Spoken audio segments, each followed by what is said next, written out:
please stop right now and think about one person in your life. You know this person. Maybe it's a colleague, an old friend, or someone from your circle.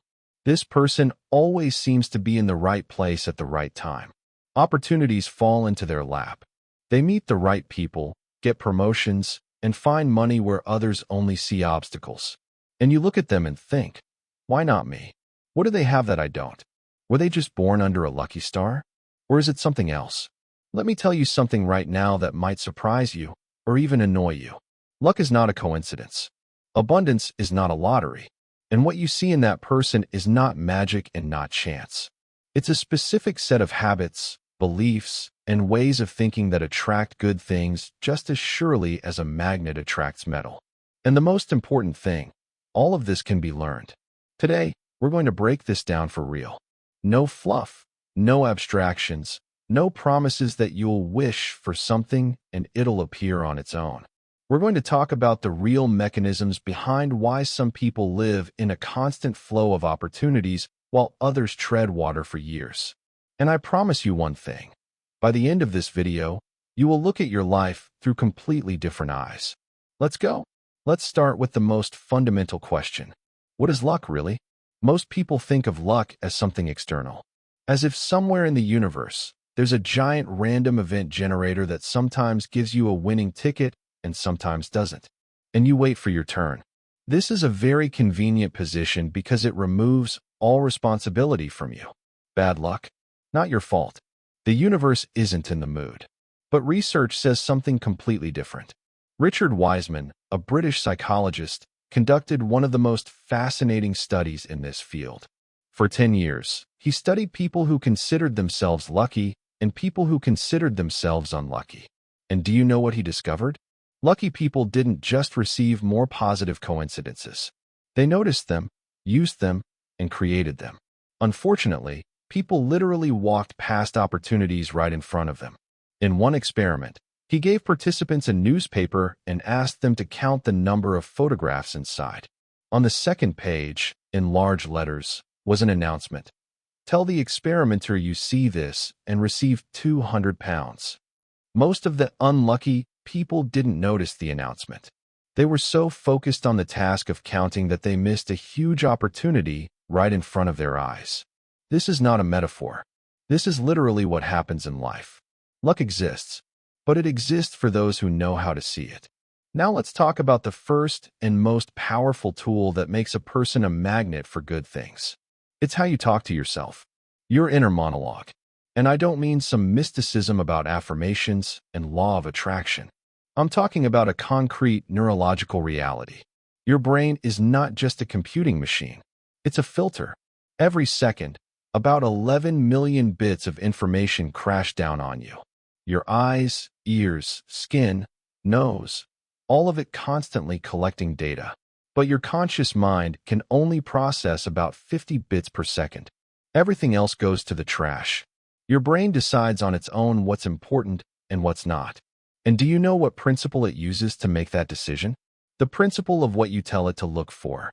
This is called the reticular activating system. Have you ever experienced this? You buy a new car, let's say a blue Honda, and suddenly you start seeing blue Hondas absolutely everywhere? They were always there. You didn't think they were important before. Now you do.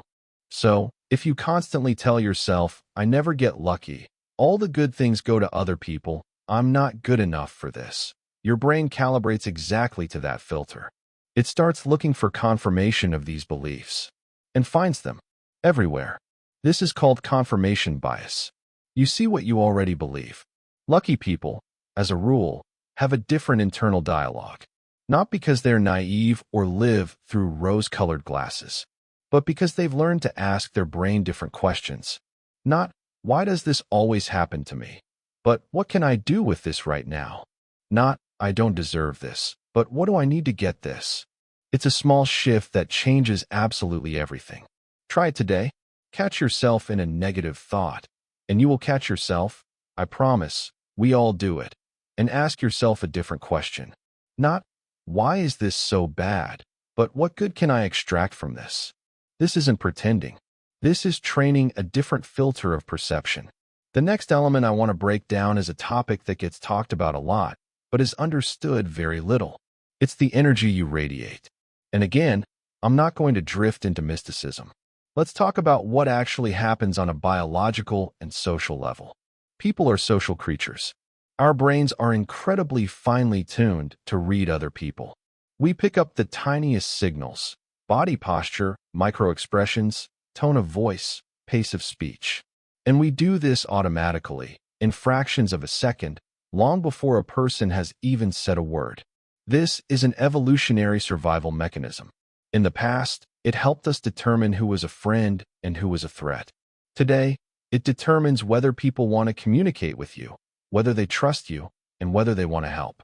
When you enter a room with anxiety, insecurity, and a sense of scarcity, people feel it. Maybe they can't articulate why, but they instinctively keep their distance. And when you enter with a sense of inner stability, openness, calm, people are drawn to you. They want to talk to you. They want to help. They want to introduce you to the right person, share an opportunity, and invite you to a meeting. Luck very often comes through people. The vast majority of good things in life, jobs, love, business partnerships, unexpected opportunities, happen through human connections. And how attractive you are in this sense largely determines the flow of luck into your life. So how do you work with this energy? Let's start with the simplest and most underrated thing: physical state. Your body and your brain work in both directions. If you feel good physically, you think differently. If you think differently, you feel better physically. This isn't just words. Research shows that even a simple change of body posture for 2 minutes changes cortisol and testosterone levels in the blood, which means it changes how you feel and how others perceive you. Straighten your shoulders right now. Breathe deeper. Move a little more actively than usual. This sounds trivial, but it works. Because your body sends signals not only to those around you, but to yourself. Now let's talk about one of the most unpopular but critically important things: the discomfort zone and your relationship with risk. I've met many people who complained about a lack of luck, yet have been doing the same things for years. Going to the same places, talking to the same people, making the same decisions. And at the same time, expecting different results. Luck is mathematics. It's probability theory.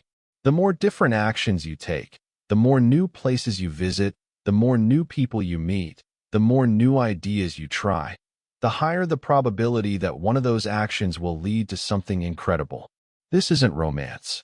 It's statistics. Imagine a fisherman. One fisherman casts his line in the same spot by the shore every day. Another changes location every few hours, tries different bait, goes deep, and returns to the shore. Who catches more fish? The answer is obvious. But somehow in life, we often behave like the first fisherman and wonder why the catch is small. Every time you do something new, you create a new point of intersection with reality. And at these points of intersection is where luck happens. A new acquaintance at an unfamiliar party. An unexpected conversation in a coffee shop you entered for the first time. A book you picked up at random that turned your thinking upside down. A course you signed up for out of curiosity that led to an entirely new career. All of this looks random only from the outside. But inside it was a choice. Someone decided to go to that party. Someone turned down an unfamiliar street and walked into an unknown coffee shop. Someone opened themselves to a new experience. Luck is the reward for action. But there's a very important nuance here that people often forget. Action for the sake of action is not a strategy. Chaotic activity without direction is just frenzied busyness.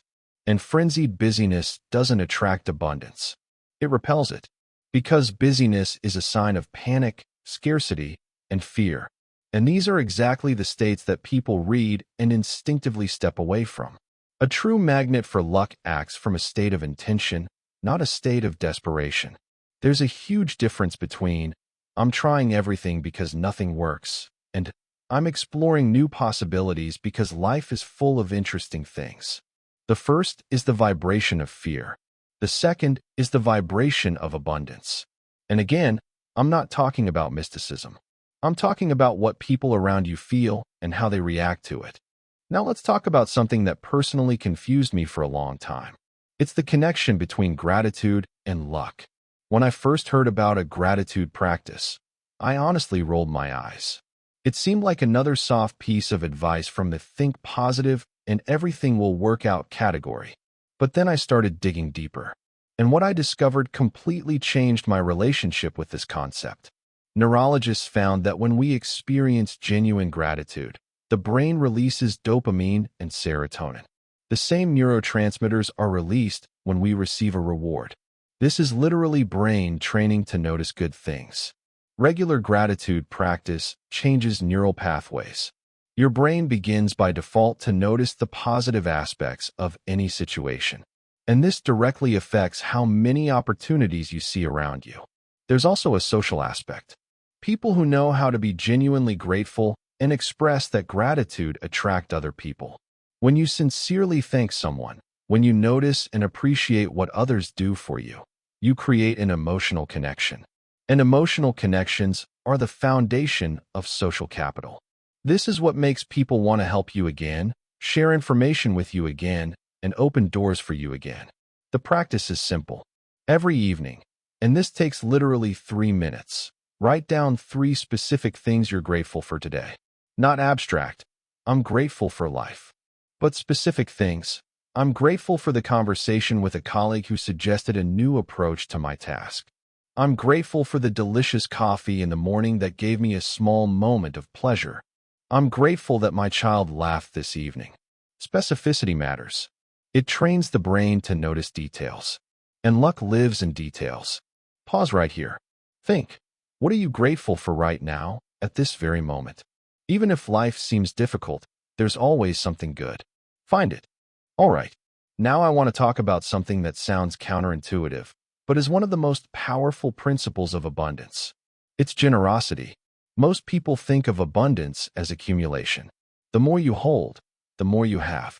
But reality works the opposite way. Those who give receive more. And again, let's move away from mysticism to specifics. When you generously share knowledge, resources, time, and connections, you create social debt. This isn't manipulation. It's a deeply embedded principle of human psychology called reciprocity. Robert Cialdini, author of the famous book Influence, described this as one of the 6 fundamental principles of persuasion. When someone does something good for you, you feel the desire to respond in kind. This is built into us evolutionarily. Societies that practiced mutual exchange survived better. A person who generously helps others creates a huge network of people who want to help them in return. And when an opportunity appears, they remember exactly that person. This isn't luck. It's an investment. But there's an important point here. Generosity must be genuine. Generosity for the sake of calculation is not generosity. It's trading. And people feel that. Give because you like giving. Because you see an opportunity to help another person. Because it pleases you when someone gets something valuable through you. That's a different state. And it attracts completely different results. Generosity also changes your own perception. When you give from a state of abundance, you confirm to yourself and your brain that you have something to give. That you don't need to cling to every resource. That the world is generous, and you are generous. This shifts your internal filter from a scarcity filter to an abundance filter. And the abundance filter, as we've already discussed, notices completely different opportunities. Now let's talk about something very concrete and practical. Your environment. Jim Rohn once said, "You are the average of the 5 people you spend the most time with." This sounds like a cliché, but it's not just a beautiful phrase. It describes a real mechanism. Neurologists discovered what are called mirror neurons. These are brain cells that literally copy the behavior, emotions, and even physiological reactions of other people we observe. When you see someone laughing, you start to smile. When you see someone experiencing pain, you feel something similar yourself. This is mirror neurons in action. Now imagine that every day you spend time with people who complain, who see the world as a hostile place, who believe success is for others, who mock other people's ambitions. Your mirror neurons copy all of this. Gradually, unnoticeably, and you begin to think the same way. Now imagine the opposite. People who take action, who solve problems instead of complaining, who believe in possibilities, who support you, and believe in your potential. Your thinking changes. Your standards rise. Your actions become different. And results, different. Evaluate right now. Who in your environment lifts you? And who pulls you down? This doesn't mean you need to immediately get rid of all the toxic people in your life. Sometimes it's impossible. They're family members, colleagues, old friends. But you can consciously manage how much time you spend with different people. And you can seek new connections with those who live the way you want to live. Speaking of finding new connections, one of the most powerful but frightening steps you can take is to intentionally build relationships with people who are more successful or experienced than you. Many people are afraid of this. They think, why would they talk to me? What can I offer them? This is again the fear of scarcity speaking.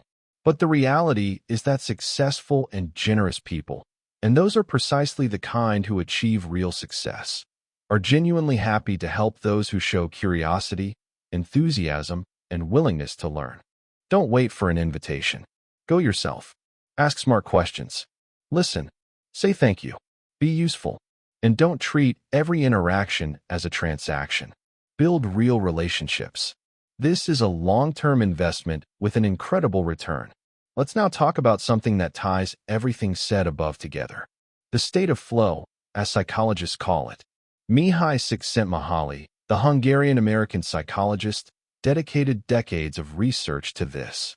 The flow state is when you're completely immersed in what you're doing. Time disappears. Effort feels natural.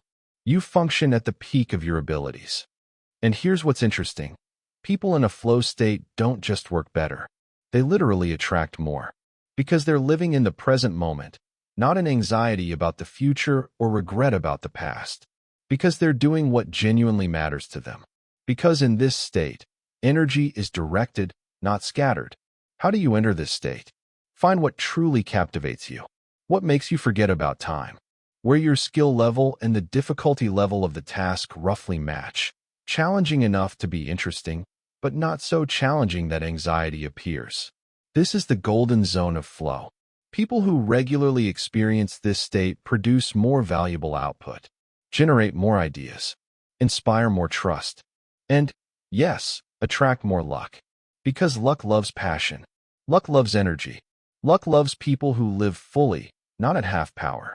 Now I want to touch on a topic that will seem unexpected to many in the context of a conversation about luck and abundance. It's a failure, a flop, a mistake. Most people fear mistakes. They see failure as a sign that they're not good enough, that the path is closed, that luck has turned away. But the statistics of successful people's lives say something different. Thomas Edison conducted thousands of failed experiments before creating a working light bulb. Steve Jobs was fired from his own company. Oprah Winfrey was fired from her first television job. J.K. Rowling received 12 rejections from publishers before Harry Potter found its publisher. These aren't stories about how they eventually got lucky. These are stories about people who reframed the role of failure in their lives. They didn't see failure as a final verdict. They saw it as data, as information about what needed to be adjusted, as a step, not a wall. Psychologists call this a growth mindset. Carol Dweck, a Stanford professor, devoted years of research to this phenomenon. People with a growth mindset believe that abilities develop through effort and learning. People with a fixed mindset believe that abilities are something you either have or don't have from birth. And this single difference in belief has a colossal impact on life outcomes. When you look at failure as data rather than a verdict, you don't stop. You adjust course. You make another attempt, and another one. And ultimately, through the number of attempts and the quality of feedback you extract from them, you arrive where you want to be. This isn't luck. It's a system. I want to tell you something about money and abundance, because this is a topic surrounded by an enormous number of myths and limiting beliefs. Many people carry deeply rooted beliefs about money that they received in childhood. Money is evil. Rich people are greedy. Money can't buy happiness. To earn more, you need to work twice as hard. These beliefs create what psychologists call money blocks. These are unconscious programs that sabotage your financial efforts. You can consciously want money, but subconsciously believe that wealth will make you a bad person, or that money doesn't come to you because you don't deserve it, or that money is a source of conflict and stress. And then your brain will literally avoid opportunities that could lead to money. The first step toward working with this is awareness. Ask yourself, what do I actually think about money? What beliefs about money did I hear in my family growing up? What does money actually mean to me? Security? Freedom? Power? Evil? Conflict? Then ask yourself the next question. Do these beliefs help me or hinder me? Remember, a belief is just a thought you've thought often enough to start treating it as truth. Thoughts can be changed. It's not easy, but it's possible. The next thing that's important to understand about abundance: it doesn't come to those who wait. It comes to those who create value. This is one of the most important principles of financial abundance. Money is simply a tool for exchanging value. You receive money when you create something other people need. The more value you create, the more people you provide it to, the more money comes to you. This means that the question, how can I earn more money, is the wrong question. The right question is, what value can I create for other people? As soon as you shift from the question, what can I get, to the question, what can I give, everything changes. Because the second question opens an infinite number of possibilities that the first question doesn't notice. I want to talk about one more powerful element of the abundance system: visualization. But not the kind you might be thinking of.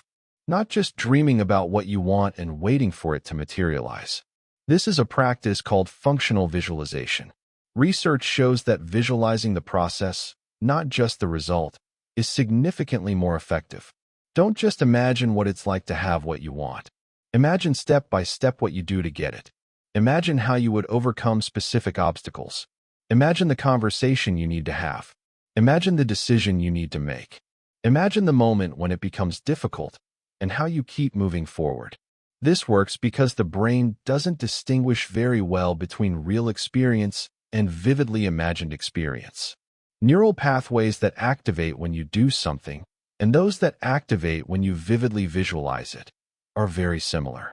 You're literally training your brain for success before it has happened. Athletes use this constantly. Surgeons use this before complex operations. And you can use this every day. Let's now talk about synchronicity. This is a concept introduced by the great psychologist Carl Jung. Synchronicity is meaningful coincidences. When you're thinking about a person and they call you at that very moment. When you're looking for a solution to a problem and accidentally stumble upon a book that contains the answer. When your question unexpectedly receives an answer from a completely unexpected source. Many people experience such coincidences, but either don't notice them or consider them mere chance and move on. Lucky people do something different. They pay attention. They follow these signals. They ask the question, what is this trying to tell me? This doesn't mean you need to assign mystical meaning to every coincidence. But it does mean that if you're in a state of openness and attention to what's happening around you, you notice more patterns, more connections, more hints from reality. And this helps you make better decisions and move in the correct direction. This brings us back again to the idea of attention. The quality of your attention determines the quality of your life. If you're constantly in your head, in anxiety about the future or regret about the past, you're missing the present. And the present is the only place where real life happens, where luck lives, where opportunities appear. The practice of meditation, or even simple mindful breathing for a few minutes a day, trains this skill, the skill of presence. And this is one of the most valuable skills you can develop. We're approaching the final part, and I want to talk about long-term thinking. Because abundance is not a sprint. It's a marathon. And one of the main secrets of people who live in a constant flow of luck and abundance is the ability to think long-term. Most people make decisions based on what will bring relief or pleasure right now. This is normal from an evolutionary standpoint. Our brain was created for survival, and survival required immediate decisions. But in the modern world, precisely the ability to delay immediate reward for a greater long-term result distinguishes those who create abundance from those who wait for it. Walter Mischel's famous marshmallow test showed that children who could wait and not eat the marshmallow immediately achieved better results in life in the long run across many different measures. This doesn't mean you need to constantly restrict yourself. It means that the ability to maintain a long-term vision, even when short-term temptations or fears are pressing on you, is one of the most valuable skills. Ask yourself, the decisions you make every day, are they bringing you closer to who you want to be in 5 years? Or are they giving you comfort right now, but taking you in the wrong direction? Luck loves those who are consistent, who do the right small things again and again, even when no immediate result is visible. Water wears down stone not by force, but by persistence. And abundance works the same way. Now, before we move into the truly final part of this video, I want to ask you a question, and I want you to think about it for real, not just skim past it. Here's the question. What from everything we talked about today did you already know, but weren't doing? Not because you couldn't, not because you didn't know how, but because fear was stronger, or laziness, or habit. Write in the comments one specific thing you're going to start doing differently starting today.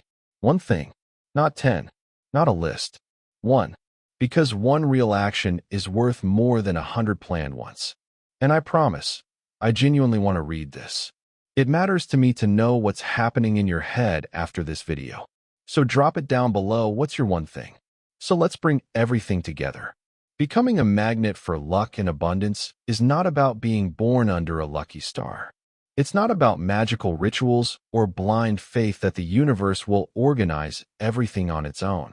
It's about a specific way of thinking, specific habits, and specific actions that, in combination, create a reality that others call being lucky. It's about how you talk to yourself and what filter of perception you're tuning in your brain. It's about the energy you radiate and how it affects the people around you. It's about the willingness to leave the comfort zone and create new points of intersection with reality. It's about the gratitude practice that literally rewires neural pathways. It's about generosity that creates social capital. It's about your environment, which shapes your thinking through mirror neurons. It's about treating failure as data, not as a verdict. It's about creating value for others, not waiting for value for yourself. It's about the quality of attention and presence in the present moment. It's about long-term thinking and consistency of action. Each of these elements on its own can improve your life. But when they work together, it becomes a system. A system that attracts luck not by coincidence, but by design. You don't get born lucky. You become lucky through the choices you make every day, through how you treat yourself and others, through where you direct your attention, through how you respond to obstacles, through what you build, not what you wait for. Abundance is not a destination. It's a way of traveling. And the further you go on this path, the more good things you encounter along the road. Start today, not tomorrow, not on Monday, right now. Because the only moment when you can actually change something is right now. If this video gave you even one thought that made you stop and think, that's already valuable. If it gave you something you want to share with someone important in your life, share it. Because abundance grows when you spread it. And if you're not yet subscribed to this channel, now is the perfect time. Because this is where we break down the real psychology of life, without fluff and without unnecessary words. Hit the like button on this video, not because that's what you do, but because it helps the channel grow and helps people just like you find this content. Every like is a small act of generosity that comes back to you. Think of it as your very first practice of abundance. Until the next video, don't live waiting for luck. Live creating it.